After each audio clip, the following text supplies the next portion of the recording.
বিসমিল্লাহ। প্রথম প্রশ্ন, আমার ছেলের বিয়ের বয়স হয়েছে কিন্তু সে বিয়ে করতে চায় না, আমি আল্লাহর কাছে কিভাবে চাইতে পারি? আমি একজন সুইডেন প্রবাসী। আহারে কপাল পড়া, বাপরে, এই তো উল্টা প্রশ্ন পাইছি, জীবনের এরকম প্রশ্ন তো পাই নাই। সবাই তো ছেলেরা প্রশ্ন দেয়, হুজুর আমি বিয়ে করতে চাই, বাপ বিয়ের কথাও বলে না। আর এখানে উল্টা বাপ বলতেছে যে ছেলে বিয়ে করতে চায় না। না না, এখানে আমার মনে হয় এই ছেলের কোনো দিকে কোনো লিঙ্ক আছে কিনা আল্লাহ জানে।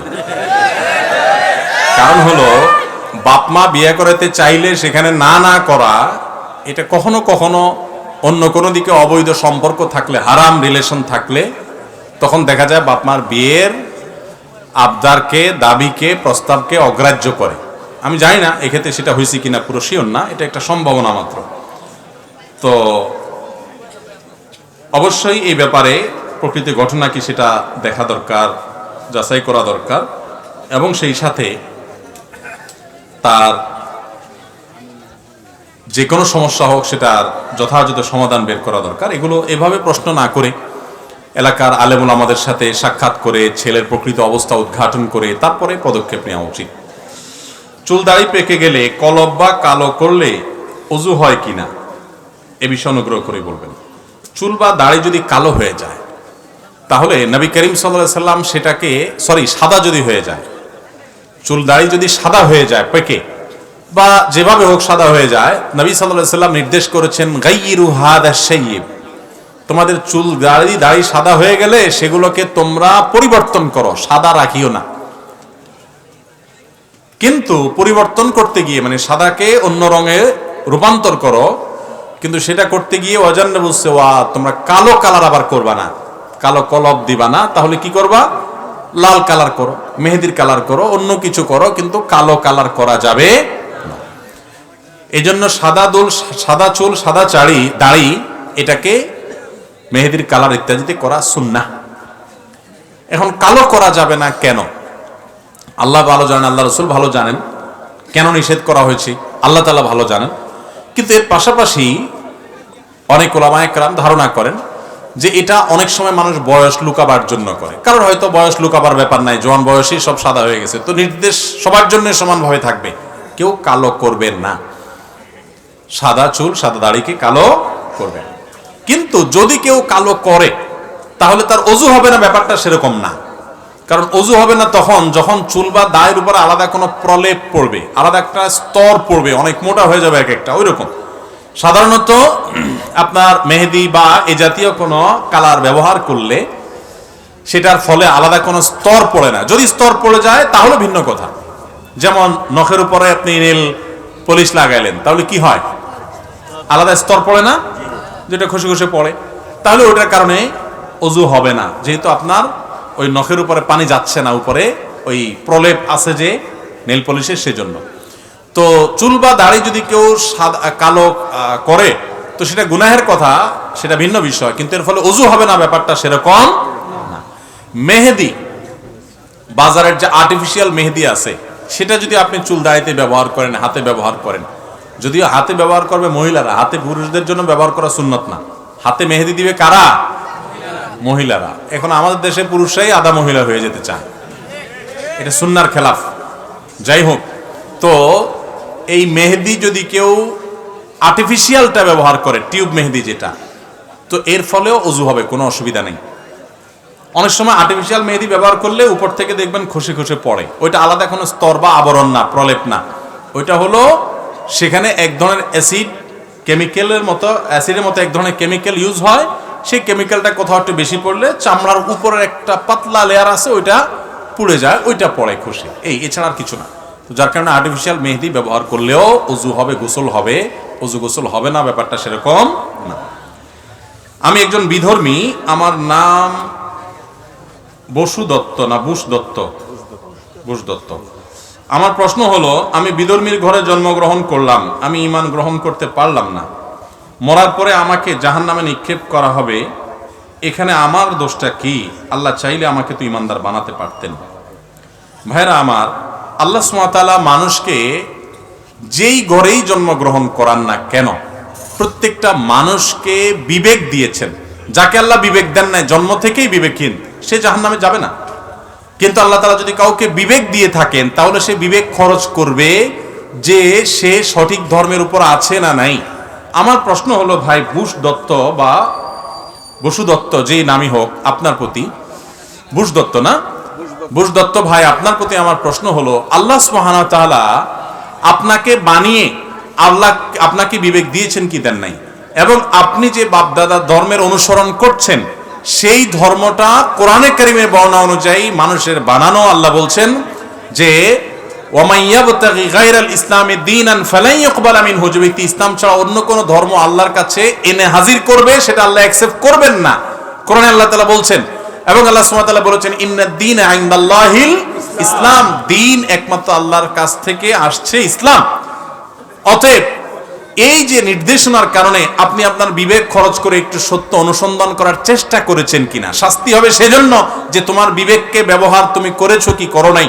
তুমি চেষ্টা করে তোমার বিবেক বুদ্ধিকে যদি খরচ করে সত্যকে অনুসন্ধান করবার সত্যিকারের চেষ্টা যদি তুমি করো, আল্লাহ বলেছেন ওয়াল্লাযীনা জাহাদু ফীনা, যারা আমার পথে আসার জন্য চেষ্টা করে সত্যিকারের চেষ্টা, লানাহদিয়ান্নাহুম সুবুলানা, নির্ঘাত অবশ্যই অবশ্যই আল্লাহ বলছেন আমি তাদেরকে আমার দিকে আসার একটা রাস্তা দেখাবো না, সাবিলের বহু বচন সুবুল। আল্লাহ বলেছেন তা যে আসার চেষ্টা করবে, যে সত্য অনুসন্ধান করার চেষ্টা করবে, আল্লাহ বলেছেন আমি তাকে সত্যের দিকে আসার বহু রাস্তা দেখাই দিব। অতএব আমি বলবো যে কোন মায়ের ঘরে, কোন বাবার ঘরে জন্মগ্রহণ করেছেন দেখে আপনি সেই জায়গায় দাঁড়িয়ে থাকবেন, এটা তো বুদ্ধিমানের কাজ নয়। আমি একটা উপমা দিতে চাই। আমরা অনেকে কৃষকের ছেলে, আসি না? আমরা অনেকে কৃষকের ছেলে, আমরা অনেকে দোকানদারের ছেলে, আমরা হয়তো অনেকে অন্য কোনো পেশাজীবী কারোর ছেলে। আমার বাবা মা তিনি কৃষক থাকুন, রিক্সা চালক হন, দিনমজুর হন, তিনি বড় কোনো ব্যবসা করেন, ছোট ব্যবসা করেন, যেটাই করেন, কোনো কাজ ছোট না, কোনো কাজ খারাপ না, হালাল কি হারাম সেটা দেখার বিষয়। প্রশ্ন হলো, আপনার বাপ কৃষি কাজ করেন, আপনিও হয়তো কৃষি কাজ করেন, ব্যাপারটা সেরকম না। অনেকে আছেন বাবা কৃষক ছিলেন, উনি পড়ালেখা করে ডাক্তার হয়েছেন, ইঞ্জিনিয়ার হয়েছেন, বিদেশ গিয়েছেন, ব্যবসা বাণিজ্য করেছেন, এরকম ভুরি ভুরি আমাদের সমাজে আছে না নাই? এখন এই ছেলে তো এটা বলে নাই যে আমার বাবা তো কৃষক ছিলেন, আমিও কৃষকই থাকবো। তিনি নিজের সাধ্যের সবটুকুন চেষ্টা করে ভালো অবস্থান নেওয়ার চেষ্টা করেছেন। দুনিয়ার ক্ষেত্রে আমরা খুব ভালো করে বুঝলাম, কিন্তু ধর্মের ক্ষেত্রে আসলে যদি আমরা বলি যে না আমার বাবা মা ভুলে আছেন, আমি তাদের সন্তান, আমি কিভাবে এই ভুল থেকে সরি, তাহলে এটা বুদ্ধিমানের কথা হলো না। আল্লাহ তাআলা আপনাকে বিবেক দিয়েছেন, সেই বিবেক খরচ করবেন, স্টাডি করবেন, পড়াশোনা করবেন। এমনকি মুসলিম হয়েও আমরা যারা জন্মগ্রহণ করেছি, আমাদেরও ইসলাম আমি সঠিকভাবে চর্চা করছি কিনা, আমার বাপদাদার যেটা করে আসছে সবগুলোই সঠিক কিনা, না কোনোটা ভুল আছে, আমাদের সে বিবেক খরচ করা উচিত, সে স্টাডি করা উচিত, সে জ্ঞান খরচ করা উচিত। আল্লাহ তাআলা আমাদের সকলকে হেদায়েত দান করুন। আমরা যদি আল্লাহর কাছে নিজেকে সমর্পণ করি, যে বলি যে আল্লাহ তুমি আমাকে সত্যের পথ দেখাও, আল্লাহ পথ দেখাবেন, আমি চেষ্টা যদি করি। আল্লাহ তাআলা আমাদের এই ভাইকে আমরা দোয়া করি, এই বুশ দত্ত ভাই এবং আরো যারা আছে আমরা, আল্লাহ তাআলা আমাদের সবাইকে, প্রত্যেকটা মানুষকে আল্লাহ তাআলা সঠিক পথের দিশা যেন পাই, পরিচালিতের জন্য হই, সেই তৌফিক দান করুন। হেদায়েত আল্লাহর কাছে চাইতে হয়, নিজের চেষ্টা করতে হয়। এই দুইটা জিনিসের জন্য আমাকে জিজ্ঞাসাবাদের মুখোমুখি হতে হবে। আমি বাবার মার ঘরে জন্মগ্রহণ করেছি, তারা হয়তো ছোটখাটো কোনো কাজ করতেন, বা তারা এমন কোনো কাজ করতেন যেটা দিয়ে খুব বেশি পয়সা কামাই করা যায় না। কই, আমি তো তাদের সেই জায়গায় থাকি নাই, আমি তো ঠিকই আমার দুনিয়ার ক্ষেত্রে আমি সুইচ করেছি, যেটা ভালো সেখানে আমি করেছি। তো দিনের ক্ষেত্রে আমি কেন সেরকম একটা জায়গায় শুধু দাঁড়িয়ে থাকবো, যদিও সেটা ভুল হয়? এটা কখনো বুদ্ধিমানের পরিচায়ক হতে পারে না। আল্লাহ আপনাকে বিবেক দিয়েছেন। হ্যাঁ, কেউ যদি বলেন যে আমি এমন কোন জায়গায় আমার জন্ম হয়েছে যে আমি কোনো দাওয়াত পাই না ইসলামের, তো আল্লাহ তাআলা তাকে কিয়ামতের দিন এটার জন্য পাকড়াও করবেন না, যদি তার কাছে ইসলামের দাওয়াত না পৌঁছায়। আল্লাহ শুধু জিজ্ঞাসা করবেন সৃষ্টিকর্তার অস্তিত্ব তুমি বিশ্বাস করছো কিনা। বাস এটুকু হিসাব দিলে হবে, তোমার নামাজের হিসাব দেওয়া লাগবে না, কারণ তোমার কাছে নামাজের হিসাব যায় নাই।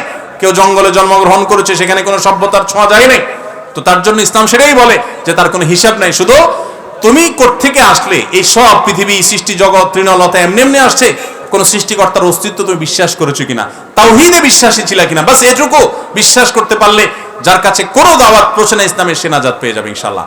ইসলাম অযৌক্তিক কিছু বলে না। আল্লাহ বলেছেন, আল্লাহ তাআলা লা ইয়াজলিমু মিসকালা যাররা, যাররা পরিমাণ আল্লাহ তাআলা কারোর প্রতি জুলুম করবেন না। ওমা রাব্বুকা বিযাল্লামিল লিল আবিদ, আল্লাহ বলেছেন তোমার রব কোন বান্দার প্রতি কোন প্রকার জুলুম করবেন না। বিধায় আমরা আমাদের কৃত কর্মেরই ফল ভোগ করব, এর বাইরে কিছু না।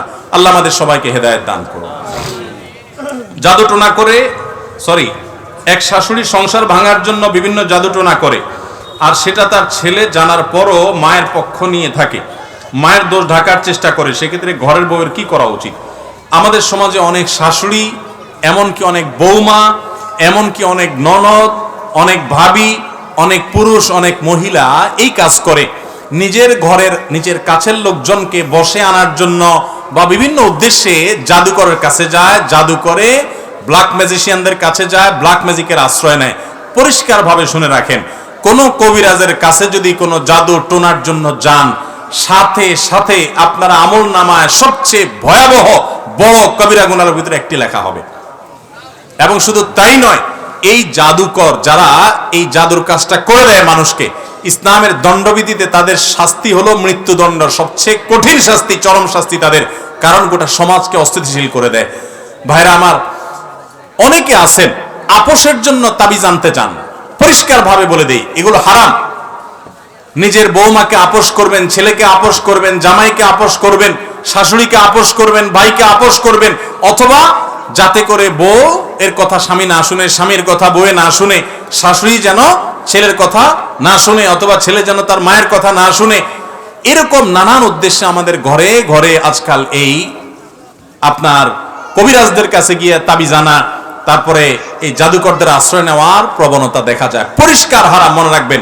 বহু মানুষ ভালো করতে যায়, হয় খারাপ, এমনকি ভালো করতে যায় যদি ভালো হয়, আপনি জানেন এই জাদু থেকে হয়, কিভাবে হয়? জাদুকররা জাদু করে শয়তানের আশ্রয় নিয়ে, সাথে সাথে বেঈমান হওয়ার মতো একটা বিষয়। আমাদের অনেক মা বোনরা আছে, অনেক মানুষ আছে, আমরা জানিও না, টেরও পাই না। ইমানদার তার সাহায্য চাওয়ার একমাত্র পথ হলো ইয়াকা না'বুদু ওয়া ইয়াকা, আল্লাহ তোমারই ইবাদত করি আর সাহায্য তোমার কাছেই। নাকি মাজারে যায় সাহায্য চাই, কবরে যায় সাহায্য চাইবো? আরে কবরওয়ালার কোনো পাওয়ার আছে? সে কবরওয়ালার নিজেও সাহায্য চান কার কাছে? আর আল্লাহ বলেছেন উদউনি আস্তাজিব লাকুম, তোমরা আমার কাছে দোয়া করো, আমি তোমাদের দোয়া কবুল। ভাইরা আমার, ব্ল্যাক ম্যাজিশিয়ানদের কাছে যে যান, এই যে আপোষের তাবিজ যাতে ছুটে থাকে, স্বামী স্ত্রীর মধ্যে যাতে ভেজাল লেগে থাকে, অনেক সময় মানুষকে মারার জন্য জাদু করা হয়, নানা রকমের জাদু করে। অনেক মানুষ নামাজ কালাম পড়ে আবার এই সমস্ত করে। আপনি জানেন যে এই জাদু করার মধ্য দিয়ে আপনি আল্লাহর প্রতি কুফরি করে শয়তানের সাথে হাতে হাত মিলিয়েছেন, আপনি বেঈমান হওয়ার পথ বেছে নিয়েছেন। আল্লাহ তাআলা আমাদের সবাইকে হেদায়েত দান করুন। আল্লাহর ওয়াস্তে এই কাজগুলো কেউ করবেন না। আপনার শাশুড়ি কথা শুনে না, আপনার ছেলেটা শুধু বইয়ের কথা উল্টোপাল্টাও কাজ করে, কোনো বাছবিচার করে না।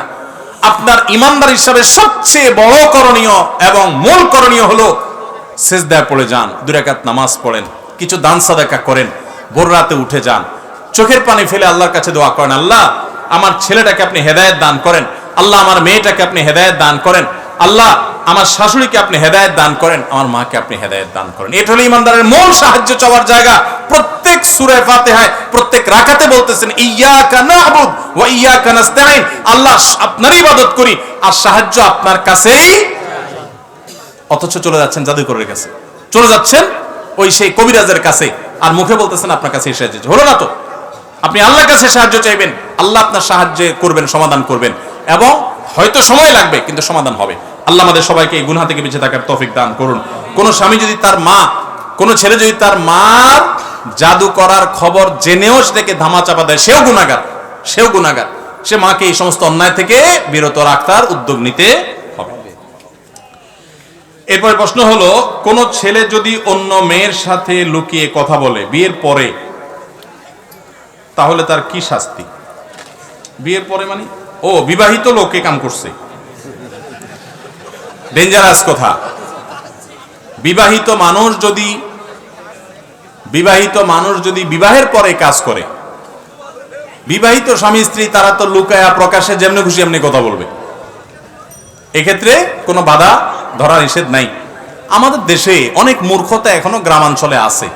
কোনো বিবাহিত ছেলে মেয়ে, স্বামী স্ত্রী সম্পর্ক খুব ভালো, সারাদিন ইটিস পিটিস আলাপ সালাপ করে, মেসেজ দেয়, মহব্বত করে, একজন ছাড়া একজন খায় না, ভালো না হয় তাহলে আরেক জায়গায় যাবে, তার চরিত্র নষ্ট করবে। অতএব নিজেদের সম্পর্ক ভালো থাকাটাই উচিত, কোনো মা বাবার এটা করা উচিত না। তো এখন কথা হলো, কোনো বিবাহিত মানুষ যদি অন্য মেয়ের সাথে লুকিয়ে লুকিয়ে কথা বলে, মেসেঞ্জারে চ্যাটিং করে, এবং অবৈধ সম্পর্ক, সেটা হোক শুধু মেসেজ আদান প্রদানের পর্যায়ে, এরকম যদি কেউ করে সে গুনাহগার। আর বিবাহিত মানুষ যদি এটা করে তাহলে অবিবাহিত মানুষ করলে সেটাও হারাম, কিন্তু বিবাহিত মানুষ করলে তার হারামের মাত্রা অনেক বেশি ভয়াবহ। বিবাহিত মানুষ যদি জেনা লিপ্ত হয়, ইসলামী শরীয়ত সবচেয়ে মর্মান্তিক ভাবে, সবচেয়ে কঠিন ভাবে মর্মন্তুদ শাস্তি দিতে বলেছে। পাথর মেরে মেরে তাকে রজম করে হত্যা বিচারিক ভাবে কার্যকর করতে বলেছে। আবার পাড়ায় পাড়ায় মহল্লা মহল্লা বিচার যার যার মতো খেয়াল খুশি মতো বসাতে যাবেন না। এত বড় কঠিন শাস্তির কথা কেন বলেছে ইসলাম? কারণ মানুষ পৃথিবীতে টিকে থাকবে, মানব সভ্যতা টিকে থাকবে বৈবাহিক সম্পর্কের মধ্য দিয়ে। বিবাহ বহির্ভূত অবৈধ সম্পর্ক, এটা মানব সভ্যতার পৃথিবীতে টিকে থাকার পথে সবচেয়ে বড় অন্তরায়। পৃথিবীর যেসব দেশে বিবাহ ছাড়া সম্পর্ক যত বেশি অ্যাপ্রিসিয়েট করা হয়, সেই দেশে মানুষের জন্মের হার তত কম, তারা মানুষের জন্ম, শিশুর জন্ম নিয়ে তত স্ট্রাগল করছে। আপনি গোটা পৃথিবী সার্ভে করে দেখেন, এই রিপোর্ট পাবেন। এই জন্য ইসলাম এটাকে খুব কঠোরভাবে নিষেধ করে। অতএব এরকম যদি কেউ করে সে গুনাহগার। কালো জাদু আক্রান্ত হয়ে তা থেকে বাঁচার জন্য হুজুরের কাছে গেলে হুজুর যদি কিছু দোয়া লিখে তা তাবিজে লাগিয়ে পড়তে বলে, সেক্ষেত্রে সেই তাবিজ কি পড়া যাবে কিনা? আমি প্রায় সময় বলি, আমাদের প্রিয় নবী সাল্লাল্লাহু আলাইহি সাল্লাম তিনি কখনো তাবিজ ব্যবহার করেন নাই এবং কাউকে তাবিজ দেন নাই, দিতে বলেন নাই, কোনোভাবেই না। এটা সুন্নাহ না অন্তত। এমনকি কোরআনে কারীমের আয়াতও যদি লেখে আপনি তাবিজ লাগান, ঝুলান, আর কিছু না হোক বলতে হবে এটা নবী সাল্লাল্লাহু আলাইহি সাল্লামের সুন্নাহ না। তাহলে নবী সাল্লাল্লাহু আলাইহি সাল্লামের সুন্নাহ কি? নবী সাল্লাল্লাহু আলাইহি সাল্লামের সুন্নাহ হলো কোরআনে কারীমের আয়াত পড়ে ফু দেওয়া, পাঠ করা, দোয়া করা, এগুলো হলো নবী সাল্লাল্লাহু আলাইহি সাল্লামের সুন্নাহ। এখন ব্ল্যাক ম্যাজিক নবী সাল্লাল্লাহু আলাইহি সাল্লামকে করা হয়েছে, তিনি কি তাবিজ লাগিয়েছিলেন? কি করেছেন? নবী করিম সাল্লাল্লাহু আলাইহি সাল্লামকে লাবিদ ইবনে আসম নামক ইহুদি জাদু করেছে তার চুলে, এবং সেটা কুয়ার নিচে, পাথরের নিচে চাপা দিয়ে ফেলেছে। নবী সাল্লাল্লাহু আলাইহি ওয়াসাল্লাম অসুস্থ হয়ে গেছেন জাদুগ্রস্ত হয়ে। পরে আল্লাহ তাআলা সূরা ফালাক, সূরা নাস নাজিল করেছেন, এবং এটা পাঠ করার মাধ্যমে আল্লাহ তাআলা তাকে শিফা দান করেছেন। এবং এই সূরা ফালাক, সূরা নাস পড়ে যদি জাদুগ্রস্ত ব্যক্তির ফু দেওয়া হয়, তার শরীরে নিজে ফু দেয়, অন্যরা ফু দেয়, এইভাবে আমল করতে থাকে, আল্লাহ তাআলা তাকে মুক্ত করবেন। এমনকি স্বপ্নের মধ্যে আল্লাহ তাআলা দেখায় দেন। নবী সাল্লাল্লাহু আলাইহি ওয়াসাল্লামের ক্ষেত্রেও তাই হয়েছে, যে কোথায় জাদু হয়েছে, কিসে হয়েছে উনি দেখছেন। আজকালও অনেকের, আমার কাছে বহু লোক বলেছে যে স্বপ্নে দেখেছে এরকম। আপনি আমল করেন, ইয়াকিন রেখে আমল শুরু করেন, ইনশাআল্লাহ সমাধান সেই পথে থাকবে। আমার মার মধ্যে গীবত ও রিয়ার উপস্থিতি লক্ষ্য করি, মা যেন কষ্ট না পায় আমার দ্বারা। এখন মাকে কিভাবে বুঝাবো? দেখুন, মুখ খারাপ না করে, চিল্লা চিল্লি না করে, রাগারাগি না করে সুন্দর করে যদি বোঝানো হয় যে মা, কারোর পিছনে কথা বললে আল্লাহ নারাজ হয়, গীবতের গুনাহ হয়, এটা মৃত মানুষের গোশত খাওয়ার চাইতে ভয়ঙ্কর বা ওইরকম একটা অপরাধ। মাকে যদি বোঝানো হয় সুন্দর করে, তাহলে সেক্ষেত্রে মা বুঝার কথা। এবং যদি মনে হয় যে না, ভালো কথা বললেও মা উল্টা বুঝে, তাহলে অন্য কাউকে দিয়ে বুঝাবেন, আল্লাহর কাছে দোয়া করবেন, মাকে শুনে শুনে আরেকজনকে বলবেন। যেভাবে হলে আপনার কাজ হয়ে যায় সেভাবে চেষ্টা করবেন, কিন্তু আপনার চেষ্টা করা উচিত। যদি আপনি সরাসরি বলতে গেলে অসুবিধা, বলবেন না, আরেকজনকে শুনে শুনে মাকে শুনে বলবেন। কোনো আলেমের ভিডিও চালায় দিবেন, মা নিজে দেখতেছেন এমন ভাব ধরবেন, মা শুনে যেন। অনেক পোলাপান আছে নিজের বিয়ের কথা মা বাপরে শুনাইতে পারে না, তো কোনো হুজুর এরকম ওয়াজ করলে ওইটা একটু ভলিউম বাড়ায় দিয়ে শুনে, চালায় দিয়ে টয়লেটে চলে যায়। এরকম বহুত পোলাপান আছে। তো শেয়ানা হলে নিজের কাজ আদায় করার বুদ্ধি ঠিকই বাইর করে নেবেন। মার গীবত থেকে বা লৌকিকতা থেকে বাঁচাতে পারেন না, কোনো হুজুরের আলোচনা শুনে দেন, চালায় দেন, ভাব ধরেন এমন আপনি শুনতেছেন, চলে যান টয়লেটে, যদি সামনে থাকতে অসুবিধা মনে করেন। তো যে কোনো ভাবে আমরা চেষ্টা করবো, আল্লাহ আমাদের তৌফিক দান করুন। কোন শাশুড়ি যদি তার ছেলের বউকে তার ছেলে থেকে আলাদা করার জন্য কালো জাদু করে, এমনকি কালো জাদুর মাধ্যমে মেরে ফেলার পর্যায়ে চলে যায়, তাহলে কি করা উচিত? এই শাশুড়ি ইসলামী বিচার ব্যবস্থা থাকলে তার জঘন্য এবং করুণ দণ্ডের ব্যবস্থা হবে, যদি এটা প্রমাণিত হয়। শাশুড়ি হোক আর বৌমা হোক, ছেলে হোক আর মা হোক, যেই হোক, কাউকে যদি জাদু করা হয় কবিরাজের কাছে গিয়ে, অনেক মানুষ আছে জাদু করার কারণে মানুষ অসুস্থ হয়ে যাচ্ছে, কোনো ভালো হয় না, রোগ বালাই, কোনো ট্রিটমেন্টে কাজে হয় না, এবং একের পর এক আস্তে আস্তে মৃত্যুর দিকে চলে যায়। এরকম জাদু যারা করে তারা সবাই শুধু কবিরা গুনাহই করে না, তারা শয়তানের, আল্লাহর প্রতি অবিশ্বাস করে শয়তানের কাছে যাওয়ার মতো একটা ব্যাপার। জাদু করা মানে শয়তানের আশ্রয় নেওয়া, বিধায় কবিরা গুনাহ। আল্লাহ তাআলা এই সমস্ত গুনাহ থেকে আমাদের বেঁচে থাকার তৌফিক দান করুন। বর্তমান বাচ্চারা আল্লাহকে চেনার আগে এবং বুঝার আগেই অবৈধ প্রেম ভালোবাসা বুঝে এবং চিনে। কিভাবে বাচ্চাদের আল্লাহ সম্পর্ক জুড়ে দেওয়া যায়? বাচ্চারা একেবারে বাচ্চা বয়সে তো আর হয় না, কিশোর বয়স থেকেই পোলাপান বিপদগামী হওয়া ধরে। বিপদগামী হবে না কেন? যখন স্কুল এমনকি মাদ্রাসার বইগুলোতে পর্যন্ত বাচ্চাদেরকে শিক্ষার নামে অবৈধ সম্পর্ক করা শেখানো হয়। আমি পরিষ্কার করে বলতে চাই, এই দেশে শিক্ষা, প্রাথমিক শিক্ষা ব্যবস্থার উপরে যে মেসাকার চালানো হয়েছে, আমি যদি বইগুলো নিয়ে বিস্তারিত দেখার, গবেষণা করার, ঘাটাঘাটি করার সুযোগ না পেতাম তাহলে আমি বুঝতাম না। আমি বইগুলো নিয়ে ঘাটাঘাটি করার পর নিঃশ্বাস বন্ধ হয়ে আসার মতো এত পরিমাণ পেরেশান হয়ে গেছি যে একটা শিক্ষা ব্যবস্থা, দেশের শিক্ষা ব্যবস্থার একেবারে প্রতিটা গিরায় গিরায় আঘাত করা হয়েছে, প্রতিটা গিরায় গিরায়। আমাদের বাচ্চাদেরকে বন্ধুত্ব শিখাচ্ছেন, ছেলে আর মেয়ে বন্ধুতা করবে, এটা শেখানো লাগে এবং এটা শিক্ষা। এই সমস্ত কুশিক্ষার জন্য তো স্কুলে যাওয়ার দরকার নাই, রাস্তা রাস্তায় বাজারে বাজারে ঘুরলে পোলাপান অমানুষ হওয়া শিখে। এগুলোর জন্য তো স্কুলে যাওয়ার দরকার নেই। আমরা সেই প্রজন্ম চাই যেই প্রজন্ম পাবলিক বাসে উঠার পর কোনো মুরব্বীকে দেখলে সিট ছেড়ে দিবে। আমরা সেই প্রজন্ম চাই যে প্রজন্ম মা বাবার সামনে মাথাটা নিচু করে লাজুক হয়ে কথা বলবে। আমরা সেই প্রজন্ম চাই না যে প্রজন্মকে আপনি সেক্স এডুকেশন শেখানোর নাম করে বেহায়া বানাবেন। আমরা সেই প্রজন্ম চাই না যে প্রজন্ম ছেলে মেয়ে একে অন্যের সাথে বন্ধুতার নাম দিয়ে অবৈধ সম্পর্ক করে বাবা মার অবাধ্য হবে, তাদের জীবনকে ধ্বংস করবে। শিক্ষার নামে সমস্ত কুশিক্ষা পাঠ্যপুস্তকে ঢুকায়া আমার প্রজন্মকে যদি ধ্বংস করার এই পায়ে তারা অব্যাহত রাখেন, আল্লাহর কসম করে বলি এদেশের মানুষ নিজের ছেলে মেয়েকে ঘরে রাখবে, তবুও শিক্ষার নামে কুশিক্ষা শিখাবে না। আমি বারবার করে আবেদন করি যথাযথ কর্তৃপক্ষের কাছে, আল্লাহর ওয়াস্তে আপনারা একটু সঠিকভাবে তদন্ত করুন এবং সিরিয়াস হন। যারা এই ম্যাসাকারগুলো চালিয়েছে তারা, আপনারা দেখেছেন গতকাল মূলধারার একটা মিডিয়াতে নিউজ হয়েছে যে বিদেশি সাহায্য আনা কিছু এনজিও তারা আমাদের পাঠ্যপুস্তকগুলোকে তাদের মতো করে তারা খিস্তিকেও সেখানে ঢুকাইছে। এবং সেখানে আপনারা এও দেখেছেন যে ভারতের কোচিং সেন্টারের ওখান থেকে কপি এবং পেস্ট করে আমাদের বই বাচ্চাদেরকে দেওয়া হচ্ছে। তাহলে যারা বই লেখার জন্য সরকারের কাছ থেকে লক্ষ লক্ষ টাকা খাইলো, এরা কপি পেস্ট করে টাকা খাইলো, এর জন্য তাদের কি জবাবদিহি করা উচিত না?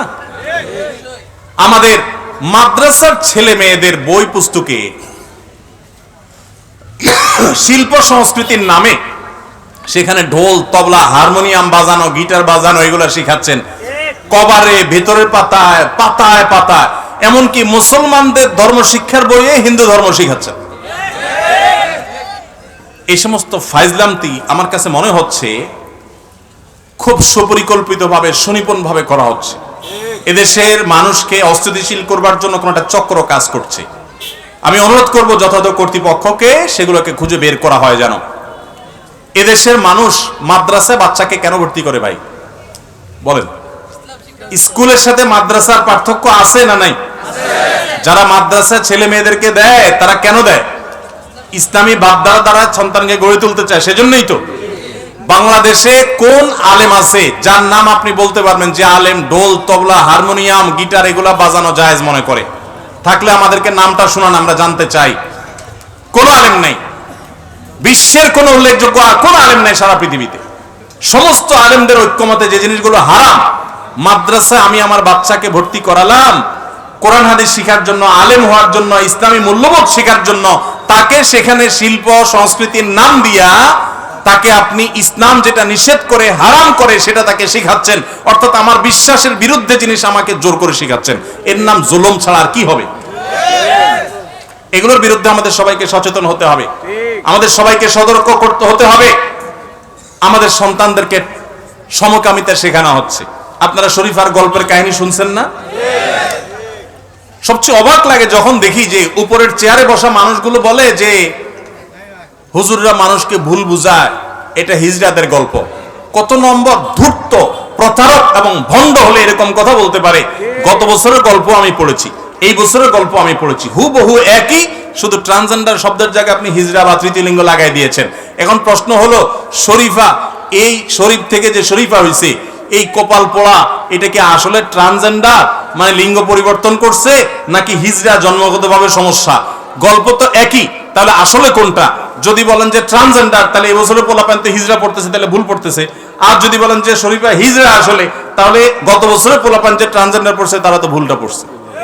ঠিক না ঠিক? শিক্ষার নামে এই তামাশা এই দেশে বিগত কখনো, এত বছরের মধ্যে স্বাধীনতা থেকে আজও পর্যন্ত কখনোই, এই 23 এবং 24 এই 2 বছর এই বইগুলোকে মেসাকার করা হয়েছে। 21 সাল পর্যন্ত বইগুলোতে সালাম ছিল, মাদ্রাসার বইয়ে সালাম ছিল, মহিলা টিচারের মাথায় হেজাব ছিল, বাচ্চাদের মাথায় টুপি ছিল, বছর সেগুলো সব সরাই দিয়েছেন। মাদ্রাসার পোলাপানদের ঢোল তবলা বাজানো শিখাইছেন।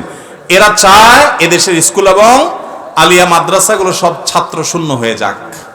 তারা চায় সরকারি এই শিক্ষা প্রতিষ্ঠান, এই সিস্টেম ধ্বংস হোক, ভেঙে পড়ুক। এই জন্য তারা এই সমস্ত ষড়যন্ত্র করছে। আল্লাহ তাআলা এদের হাত থেকে আমাদেরকে রক্ষা হওয়ার তৌফিক দান করুন। বইয়ের পাতায় পাতায় স্বাস্থ্য বিজ্ঞান বইয়ের পাতায় পাতায় পোলাপানরে প্রেম প্রীতি শিখাচ্ছে। পোলাপানরে প্রেম প্রীতি বইয়ের পাতায় শিখানো লাগে, এমনি বাঁধা ধরে রাখা যায় না। আরো পোলাপানরে নষ্ট করতেছে। বহু বাবা মার ঘর খালি হবে এই সমস্ত কুশিক্ষার কারণে। আল্লাহ তাআলা আমাদেরকে এই সমস্ত কুশিক্ষাকে প্রতিহত করার তৌফিক দান করুন। আমরা আবারও বিনীতভাবে অনুরোধ করতে চাই, আমি বিশ্বাস করতে চাই যে অনেক বড় বড় পদে দায়িত্ব থাকা ব্যক্তিবর্গ তারা জানেন না তাদের মাথায় কাঁঠাল ভেঙে খাচ্ছে কোন একটা মহল। আমি অনুরোধ করব তাদেরকে, তারা যেন সতর্ক হন। 15 জন খতম পড়তে গেলাম, কিন্তু খতম পূর্ণভাবে শেষ করতে পারলাম না। খতমের হাদিয়া নেওয়া কি ঠিক হবে, হালাল হবে নাকি হারাম হবে? এই হলো হুজুরদের 2 নম্বরই আর কি। খতম পড়তে গেছেন 15 জন মিলে, কোরআনে কারীম 2 পারা করে পড়বেন, অথবা যে খতমই হোক।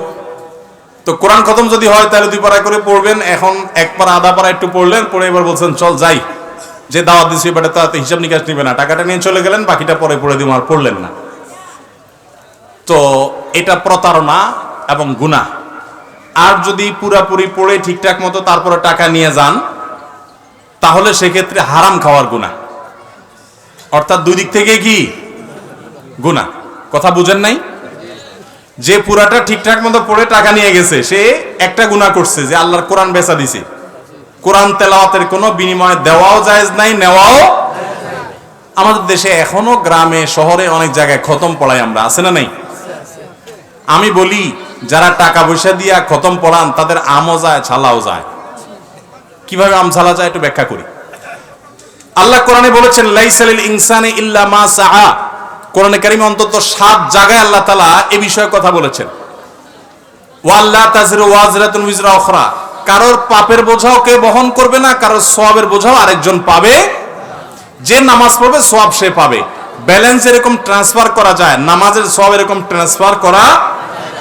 আমি নামাজ পড়ে বলবো ঠিক আছে আপনারা সওয়াব অ্যাকাউন্টে দিয়ে দিলাম, এরকম কোনো সুযোগ নাই।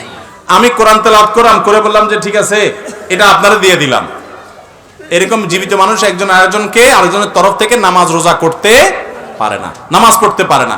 হ্যাঁ, রোজার ক্ষেত্রে কেউ যদি রাখতে না পারে, অপারগ হয় শারীরিকভাবে, বিকল্প আছে, কিন্তু আপনি কোরআন তেলাওয়াত করবেন, সওয়াব আরেকজন পাবে, এরকম সুযোগ নাই। তাহলে আপনি টাকা দিয়া, হুজুর দিয়া যদি খতম পড়ান, তো যে হুজুর খতম পড়ছে সওয়াব যদি কিছু পাওয়ার হয় সে পাবে, যদিও হুজুরও পাবে না, কারণ এর ধান্দা ছিল কি টাকা। আর আপনি সওয়াব তো পাইলেন না, উল্টা আরো খাওয়াইলেন, টাকাও দিলেন, তাহলে আমও গেল, ছালাও গেল। আল্লাহ আমাদেরকে বুঝার তৌফিক দান করুন। নিজের তেলাওয়াত নিজে করবেন, নিজের দোয়া নিজে করবেন। অতএব যে হুজুর দোয়া কোরআন পুরা ঠিকঠাক মতো খতম করে দিয়ে গেছে, ওনার গুনাহ একটা হবে, আর যে ফাঁকি দিয়ে গেছে তার গুনাহ হবে 2টা। পর্নোগ্রাফি এবং হস্তমৈথুন এগুলো করলে হাসরে কিরকম শাস্তি হবে, এগুলো ছাড়ার উপায় কি? দেখুন, এই ব্যাধিগুলো এখন ঘরে ঘরে পৌঁছে গেছে, এবং এগুলো থেকে বাঁচার জন্য মানসিক শক্তিটা সবচেয়ে বড় শক্তি।